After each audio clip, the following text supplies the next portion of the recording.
बहुविकल्पीय प्रकार के प्रश्न।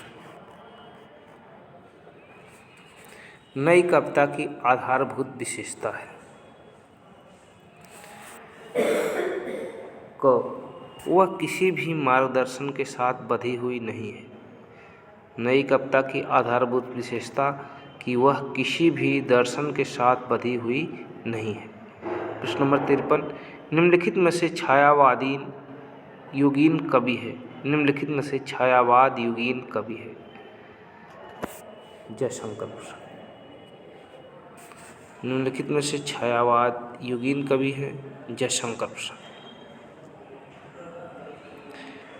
निम्नलिखित में से कौन सा कथन रीतकाल से संबंधित है।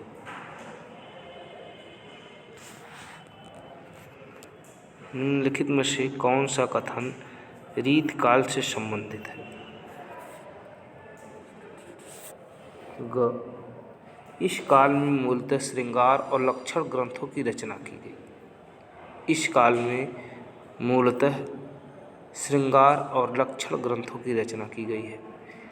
प्रश्न नंबर 55, हिंदी साहित्य के इतिहास में निम्नलिखित में से किस काल को स्वर्ण युग कहा गया है।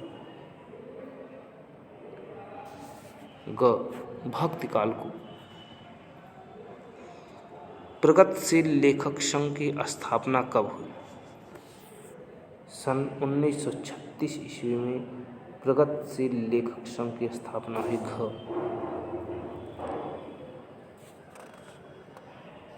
अगला, निम्नलिखित में से कौन सी रचना भक्ति काल में लिखी गई है। सूरसागर। सूरसागर भक्ति काल में लिखी गई रचना है।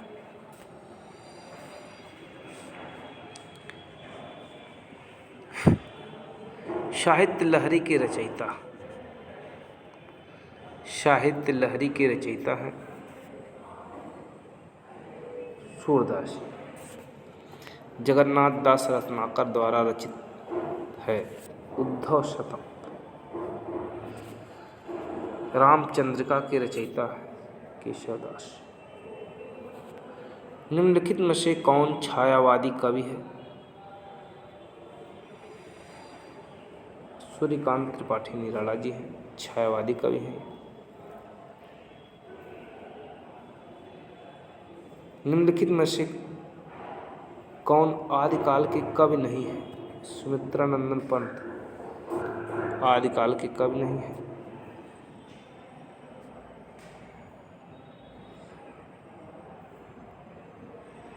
नई कविता काव्य संकलन के संपादक थे।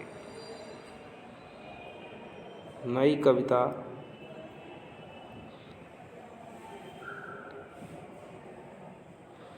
रामेश्वर शुक्ल और रामविलास शर्मा। रामेश्वर शुक्ल और रामविलास शर्मा।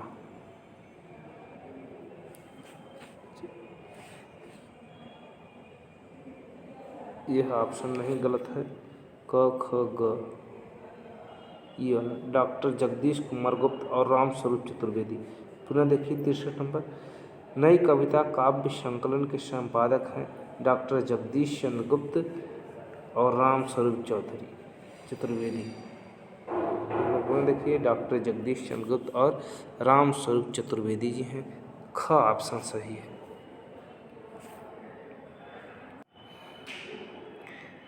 इसी के साथ आज का बहुविकल्पीय प्रकार का प्रश्न समाप्त हुआ। फिर अगली वीडियो में कुछ नए प्रश्नों के साथ होंगे। धन्यवाद।